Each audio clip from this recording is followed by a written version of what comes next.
मेरे प्यारे देशवासियों, नमस्कार। मन की बात में आप सबका स्वागत है।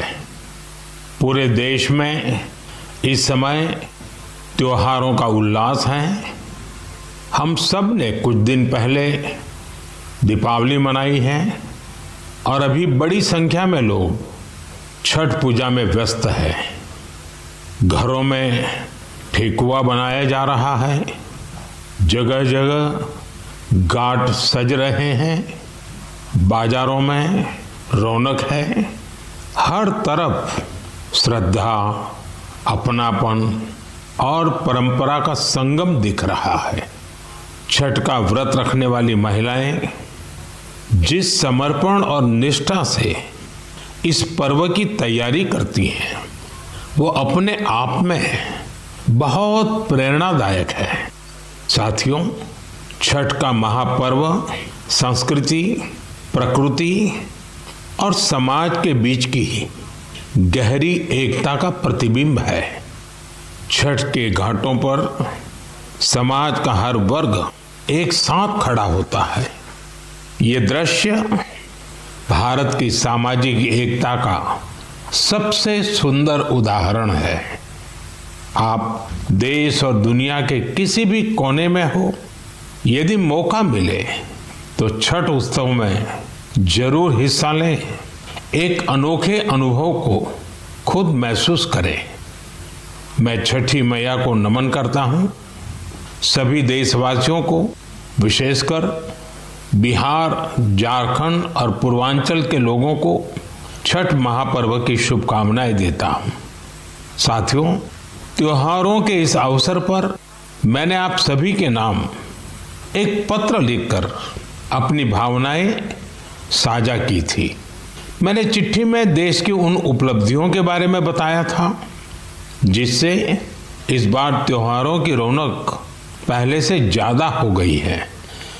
मेरी चिट्ठी के जवाब में मुझे देश के अनेक नागरिकों ने अपने संदेश भेजे हैं। वाकई ऑपरेशन सिंदूर ने हर भारतीय को गर्व से भर दिया है। इस बार उन इलाकों में भी खुशियां के दीप जलाए गए जहां कभी माओवादी आतंक का अंधेरा छाया रहता था। लोग उस माओवादी आतंक का जड़ से खात्मा चाहते हैं जिसने उनके बच्चों का भविष्य संकट में डाल दिया था। जीएसटी बचत उत्सव को लेकर भी लोगों में बहुत उत्साह है। इस बार त्योहारों में एक और सुखद बात देखने को मिली। बाजारों में स्वदेशी सामानों की खरीदारी जबरदस्त तरीके से बढ़ी है। लोगों ने मुझे जो संदेश भेजे हैं उसमें बताया है कि इस बार उन्होंने किन स्वदेशी चीजों की खरीदारी की है। साथियों, मैंने अपने पत्र में खाने के तेल में 10% की कमी करने का भी आग्रह किया था। इस पर भी लोगों ने बहुत सकारात्मक रुख दिखाया है। साथियों, स्वच्छता और स्वच्छता के प्रयास, इस पर भी मुझे ढेर सारे संदेश मिले हैं। मैं आपसे देश के अलग अलग शहरों की ऐसी गाथाएं साझा करना चाहता हूं जो बहुत प्रेरणादायक है। छत्तीसगढ़ के अंबिकापुर में शहर से प्लास्टिक कचरा साफ करने के लिए एक अनोखी पहल की गई है। अंबिकापुर में गार्बेज कैफे चलाए जा रहे हैं। ये ऐसे कैफे हैं जहां प्लास्टिक कचरा लेकर जाने पर भरपेट खाना खिलाया जाता है। अगर कोई व्यक्ति 1 किलो प्लास्टिक लेकर जाए, उसे दोपहर या रात का खाना मिलता है, और कोई आधा किलो प्लास्टिक ले जाए तो नाश्ता मिल जाता है। ये कैफे अंबिकापुर म्युनिसिपल कॉरपोरेशन चलाता है। साथियों, इसी तरह का कमाल बेंगलुरु में इंजीनियर कपिल शर्मा जी ने किया है। बेंगलुरु को झीलों का शहर कहा जाता है और कपिल जी ने यहाँ झीलों को नया जीवन देने का अभियान शुरू किया है। कपिल जी की टीम ने बेंगलुरु और आसपास के इलाकों में 40 कुओं और 6 झीलों को फिर से जिंदा कर दिया है। खास बात तो ये है कि उन्होंने अपने मिशन में कॉरपोरेट्स और स्थानीय लोगों को भी जोड़ा है। उनकी संस्था पेड़ लगाने के अभियान से भी जुड़ी है। साथियों, अंबिकापुर और बेंगलुरु ये प्रेरक उदाहरण बताते हैं कि जब ठान लिया जाए तो बदलाव भी आकर के ही रहता है। साथियों, बदलाव के एक और प्रयास का उदाहरण मैं आपसे साझा करना चाहता हूं। आप सब जानते हैं, जैसे पहाड़ों पर और मैदानी इलाकों में जंगल होते हैं, ये जंगल मिट्टी को बांधे रहते हैं। कुछ वैसी ही अहमियत समंदर के किनारे मैंग्रोव की होती है। मैंग्रोव समुद्र के खारे पानी और दलदली जमीन में उगते हैं और समुद्री इकोसिस्टम का एक अहम हिस्सा होते हैं। सुनामी या साइक्लोन जैसी आपदा आने पर ये मैंग्रोव बहुत मददगार साबित होते हैं। साथियों, गुजरात के वन विभाग ने मैंग्रोव के इस महत्व को समझते हुए खास मुहिम चलाई हुई है। 5 साल पहले वन विभाग की टीमों ने अहमदाबाद के नजदीक धौलेरा में मैंग्रोव लगाने का काम शुरू किया था और आज धौलेरा तट पर 3,500 हेक्टेयर में मैंग्रोव फैल चुके हैं। इन मैंग्रोव का असर आज पूरे क्षेत्र में देखने को मिल रहा है। वहां की इकोसिस्टम में डॉल्फिन्स की संख्या बढ़ गई है। केकड़े और दूसरे जलीय जीव भी पहले से ज्यादा हो गए हैं। यही नहीं, अब यहाँ प्रवासी पक्षी भी काफी संख्या में आ रहे हैं। इससे वहां के पर्यावरण पर अच्छा प्रभाव तो पड़ा ही है। धौलेरा के मछली पालकों को भी फायदा हो रहा है। साथियों, धौलेरा के अलावा गुजरात के कच्छ में भी इन दिनों मैंग्रोव प्लांटेशन बहुत जोरों पर हो रहा है। वहां कोरी क्रीक में मैंग्रोव लर्निंग सेंटर भी बनाया गया है। साथियों, पेड़ पौधों की, वृक्षों की यही तो खासियत होती है। जगह चाहे कोई भी हो, वो हर जीव मात्र की बेहतरी के लिए काम आते हैं। इसलिए तो हमारे ग्रंथों में कहा गया है, धन्या महिरुहा येभ्यो निराशाम यान्ति नार्थिनः, अर्थात वो वृक्ष और वनस्पतियां धन्य है जो किसी को भी निराश नहीं करते। हमें भी चाहिए, हम जिस भी इलाके में रहते हैं, पेड़ अवश्य लगाएं। एक पेड़ मां के नाम के अभियान को हमें और आगे बढ़ाना है। मेरे प्यारे देशवासियों, क्या आप जानते हैं कि मन की बात में हम जिन विषयों पर चर्चा करते हैं, उनमें मेरे लिए सबसे संतोष की बात क्या होगी? तो मैं इस बारे में यही कहूंगा कि मन की बात में हम जिन विषयों की चर्चा करते हैं, उनसे लोगों को समाज के लिए कुछ अच्छा, कुछ इनोवेटिव करने की प्रेरणा मिलती है। इससे हमारी संस्कृति, हमारे देश के कई पहलू उभर कर सामने आते हैं। साथियों, आप में से बहुतों को याद होगा, करीब 5 वर्ष पहले मैंने इस कार्यक्रम में भारतीय नस्ल के श्वान यानी डॉग्स की चर्चा की थी।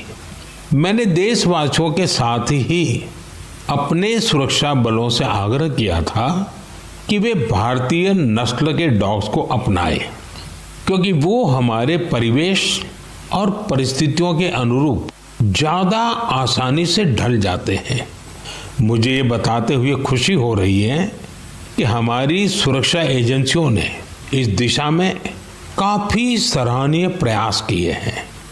बीएसएफ और सीआरपीएफ ने अपने दस्तों में भारतीय नस्ल के डॉग्स की संख्या बढ़ाई है। डॉग्स की ट्रेनिंग के लिए बीएसएफ का नेशनल ट्रेनिंग सेंटर ग्वालियर के टेकनपुर में है।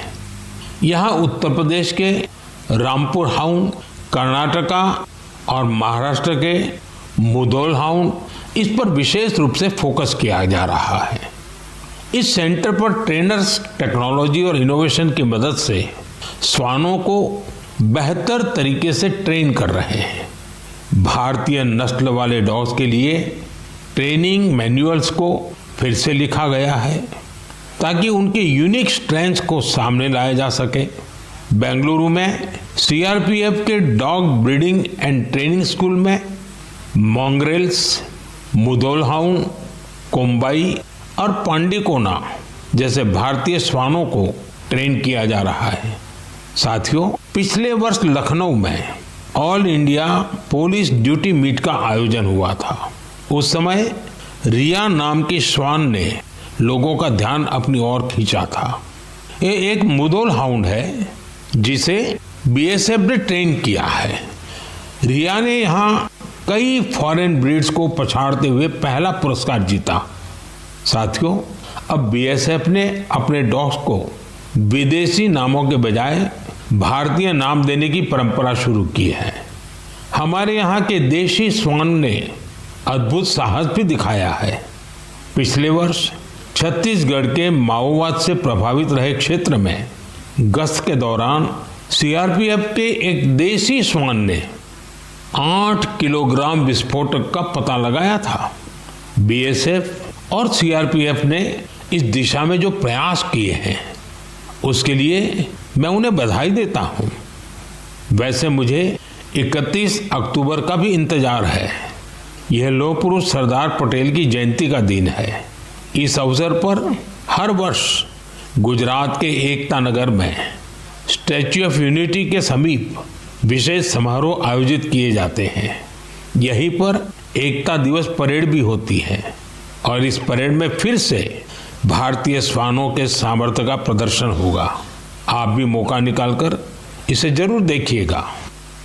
मेरे प्यारे देशवासियों, सरदार पटेल जी की 150वीं जयंती का दिन पूरे देश के लिए एक बहुत विशेष अवसर है। सरदार पटेल आधुनिक काल में राष्ट्र की सबसे महान विभूतियों में से एक रहे हैं। उनके विराट व्यक्तित्व में अनेक गुण एक साथ समाहित थे। वे एक अत्यंत प्रतिभाशाली छात्र रहे। उन्होंने भारत और ब्रिटेन दोनों ही जगह पढ़ाई में बेहतरीन प्रदर्शन किया। वे अपने समय के सबसे सफल वकीलों में से भी एक थे। वो वकालत में और नाम कमा सकते थे, लेकिन गांधी जी से प्रेरित होकर उन्होंने खुद को स्वतंत्रता आंदोलन में पूरी तरह समर्पित कर दिया। खेड़ा सत्याग्रह से लेकर बोरसद सत्याग्रह तक अनेक आंदोलनों में उनके योगदान को आज भी याद किया जाता है। अहमदाबाद म्युनिसिपैलिटी के प्रमुख के रूप में उनका कार्यकाल भी ऐतिहासिक रहा था। उन्होंने स्वच्छता और सुशासन को सर्वोच्च प्राथमिकता दी। उप प्रधानमंत्री और गृह मंत्री के रूप में उनके योगदान के लिए हम सभी सदैव उनके ऋणी रहेंगे। साथियों, सरदार पटेल ने भारत के ब्यूरोक्रेटिक फ्रेमवर्क की एक मजबूत नींव भी रखी। देश की एकता और अखंडता के लिए उन्होंने अद्वितीय प्रयास किए।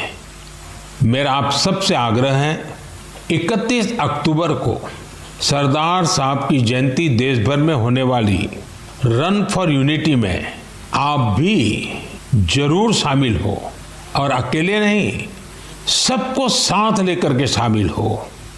एक प्रकार से युवा चेतना का ये अवसर बनना चाहिए। एकता की दौड़ एकता को मजबूती देगी। ये उस महान विभूति के प्रति हमारी सच्ची श्रद्धांजलि है जिन्होंने भारत को एकता के सूत्र में पिरोया था। मेरे प्यारे देशवासियों, चाय के साथ मेरा जुड़ाव तो आप सभी जानते ही हैं, लेकिन आज मैंने सोचा कि मन की बात में क्यों ना कॉफी पर चर्चा की जाए। आपको याद होगा, बीते साल हमने मन की बात में अराकू कॉफी पर बात की थी। कुछ समय पहले ओडिशा के कई लोगों ने मुझसे कोरापुट कॉफी को लेकर भी अपनी भावनाएं साझा की। उन्होंने मुझे पत्र लिखकर कहा कि मन की बात में कोरापुट कॉफी पर भी चर्चा हो।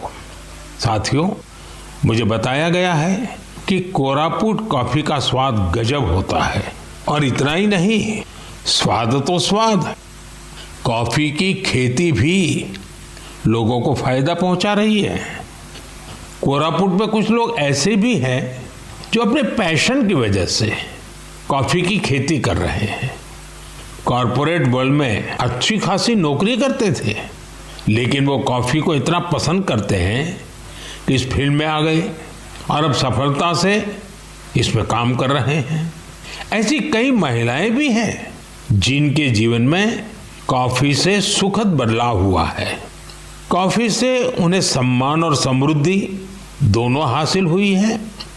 सच ही कहा गया है, कोरापुट कॉफी अत्यंत सुस्वादु, यहाँ ओडिशारा गौरव। साथियों, दुनिया भर में भारत की कॉफी बहुत लोकप्रिय हो रही है।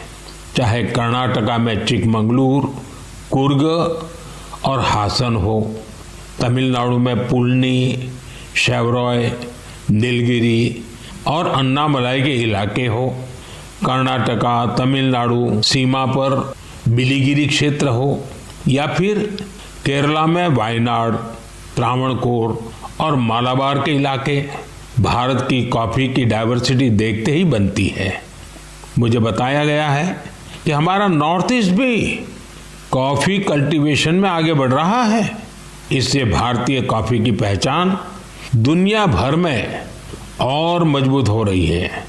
तभी तो कॉफी को पसंद करने वाले कहते हैं, India's coffee is coffee at its finest, it is brood in India and loved by the world. मेरे प्यारे देशवासियों, अब मन की बात में एक ऐसे विषय की बात जो हम सबके दिलों के बेहद करीब है। ये विषय है हमारे राष्ट्रगीत का। भारत का राष्ट्रगीत यानी वंदे मातरम, एक ऐसा गीत जिसका पहला शब्द ही हमारे हृदय में भावनाओं का उफान ला देता है। वंदे मातरम, इस एक शब्द में कितने ही भाव है, कितनी ऊर्जाएं हैं। सहज भाव में ये हमें माँ भारती के वात्सल्य का अनुभव कराता है।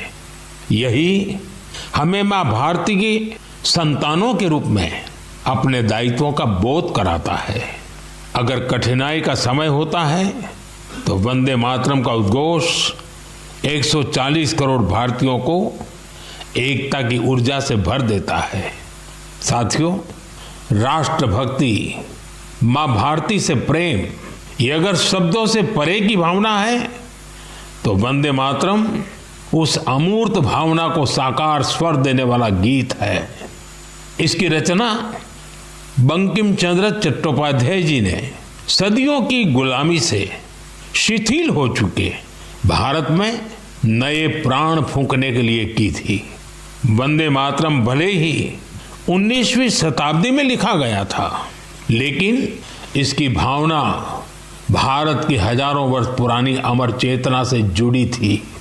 वेदों ने जिस भाव को माता भूमि पुत्रो अहम पृथिव्याः कहकर भारतीय सभ्यता की नींव रखी थी, बंकिम चंद्र जी ने वंदे मातरम लिखकर मातृभूमि और उसकी संतानों के उसी रिश्ते को भाव विश्व में एक मंत्र के रूप में बांध दिया था। साथियों, आप सोच रहे होंगे कि मैं अचानक से वंदे मातरम की इतनी बातें क्यों कर रहा हूं। दरअसल कुछ ही दिनों बाद 7 नवंबर को हम वंदे मातरम के 150वें वर्ष के उत्सव में प्रवेश करने वाले हैं। 150 वर्ष पूर्व वंदे मातरम की रचना हुई थी और 1896 में गुरुदेव रविंद्रनाथ टैगोर ने पहली बार इसे गाया था। साथियों, वंदे मातरम के गान में करोड़ों देशवासियों ने हमेशा राष्ट्र प्रेम के अपार उफान को महसूस किया है। हमारी पीढ़ियों ने वंदे मातरम के शब्दों में भारत के एक जीवंत और भव्य स्वरूप के दर्शन किए हैं। सुजलाम सुफलाम मलयज शीतलाम शस्य श्यामलाम मातरम वंदे मातरम। हमें ऐसा ही भारत बनाना है। वंदे मातरम हमारे इन प्रयासों में हमेशा हमारी प्रेरणा बनेगा। इसलिए हमें वंदे मातरम के 150वें वर्ष को भी यादगार बनाना है। आने वाली पीढ़ी के लिए ये संस्कार सरिता को हमें आगे बढ़ाना है। आने वाले समय में वंदे मातरम से जुड़े कई कार्यक्रम होंगे, देश में कई आयोजन होंगे। मैं चाहूँगा हम सब देशवासी वंदे मातरम के गौरवगान के लिए स्वतः स्फूर्त भावना से भी प्रयास करें। आप मुझे अपने सुझाव #वंदे मातरम 150 के साथ जरूर भेजिए। #वंदे मातरम 150। मुझे आपके सुझावों का इंतजार रहेगा और हम सब इस अवसर को ऐतिहासिक बनाने के लिए काम करेंगे। मेरे प्यारे देशवासियों, संस्कृत का नाम सुनते ही हमारे मन मस्तिष्क में आता है हमारे धर्म ग्रंथ, वेद, उपनिषद, पुराण, शास्त्र, प्राचीन ज्ञान विज्ञान, अध्यात्म और दर्शन। लेकिन एक समय इन सब के साथ साथ संस्कृत बातचीत की भी भाषा थी। उस युग में अध्ययन और शोध संस्कृत में ही किए जाते थे। नाट्य मंचन भी संस्कृत में होते थे। लेकिन दुर्भाग्य से गुलामी के कालखंड में भी और आज़ादी के बाद भी संस्कृत लगातार उपेक्षा का शिकार हुई। इस वजह से युवा पीढ़ियों में संस्कृत के प्रति आकर्षण भी कम होता चला गया। लेकिन साथियों, अब समय बदल रहा है तो संस्कृत का भी समय बदल रहा है। संस्कृति और सोशल मीडिया की दुनिया ने संस्कृत को नई प्राणवायु दे दी है। इन दिनों कई युवा संस्कृत को लेकर बहुत रोचक काम कर रहे हैं। आप सोशल मीडिया पर जाएंगे तो आपको ऐसी कई रील्स दिखेगी जहां कई युवा संस्कृत में और संस्कृत के बारे में बात करते दिखाई देंगे। कई लोग तो अपने सोशल मीडिया चैनल के जरिए संस्कृत सिखाते भी हैं। ऐसे ही एक युवा कंटेंट क्रिएटर है भाई यश साळुंके। यश की खास बात यह है कि वो कंटेंट क्रिएटर भी है और क्रिकेटर भी हैं। संस्कृत में बात करते हुए क्रिकेट खेलने की उनकी रील लोगों ने खूब पसंद की है। आप सुनिए। पश्यतु अहम कथम क्रीडामि। देवराज सेव्यमान पावनाग्नि पंकजं ज्ञानयज्ञ सूत्रमिन्दु शेखरं कृपाकरम्। प्रातः नूतनं कन्दुकं गृह्णातु। नारदादि योगी वृन्दवन्दितं दिगम्बरम्। इमं कन्दुकं सावधानेन पश्य च षटकाय ताडय।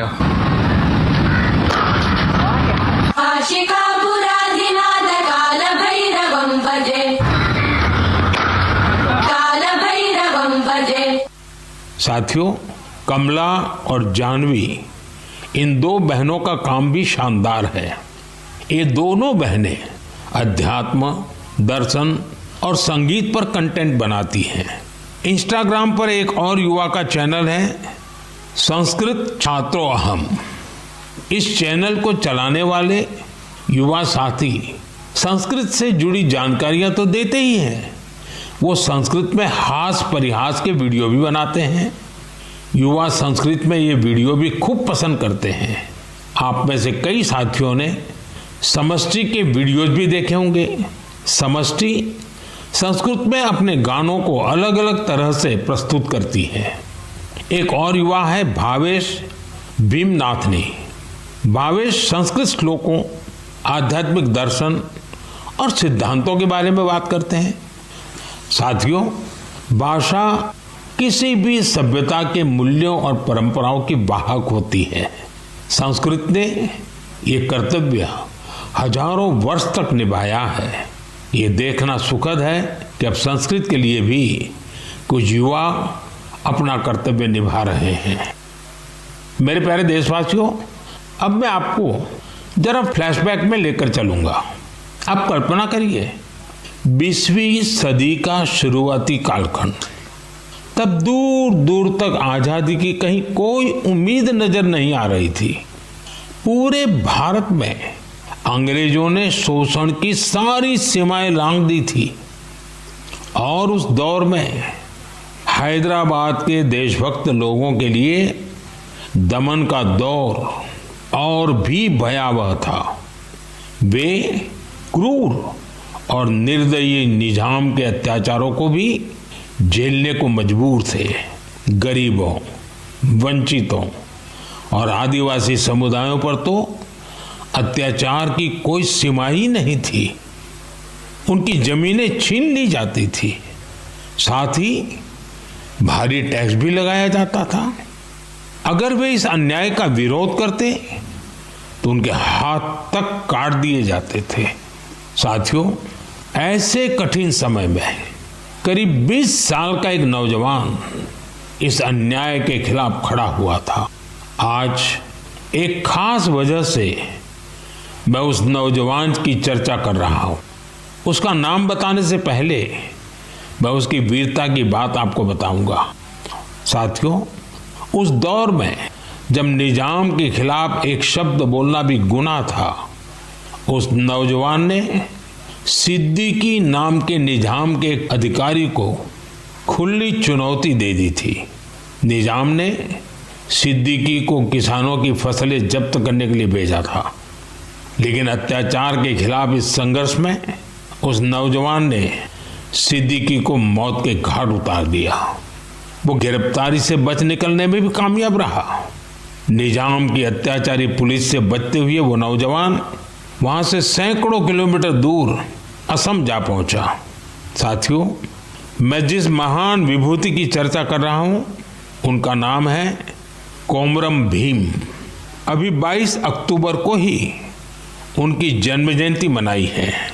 कोमरम भीम की आयु बहुत लंबी नहीं रही, वो महज 40 वर्ष ही जीवित रहे, लेकिन अपने जीवन काल में उन्होंने अनगिनत लोगों, विशेषकर आदिवासी समाज के हृदय में अमिट छाप छोड़ी।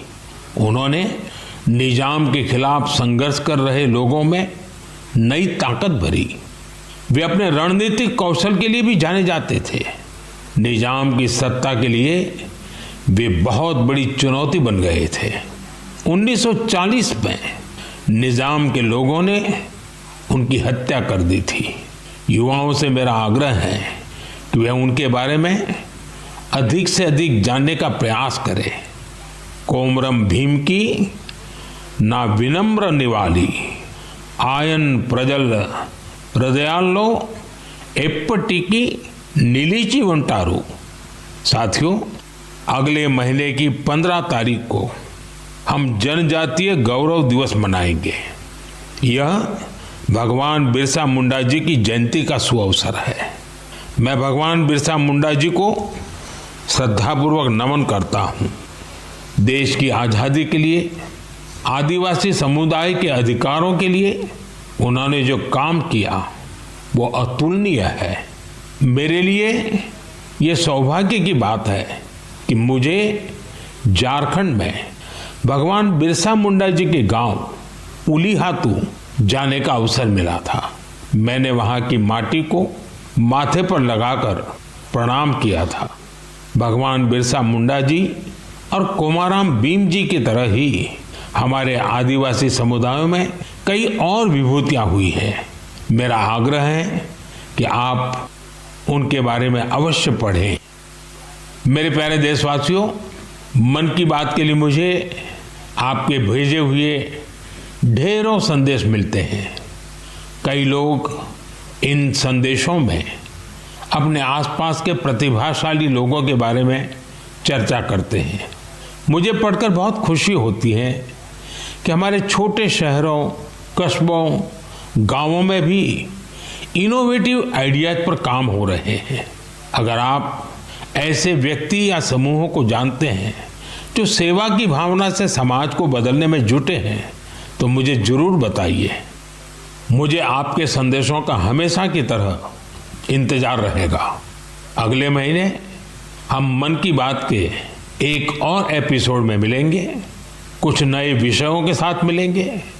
तब तक के लिए मैं विदाई लेता हूं। आप सबका बहुत बहुत धन्यवाद। नमस्कार।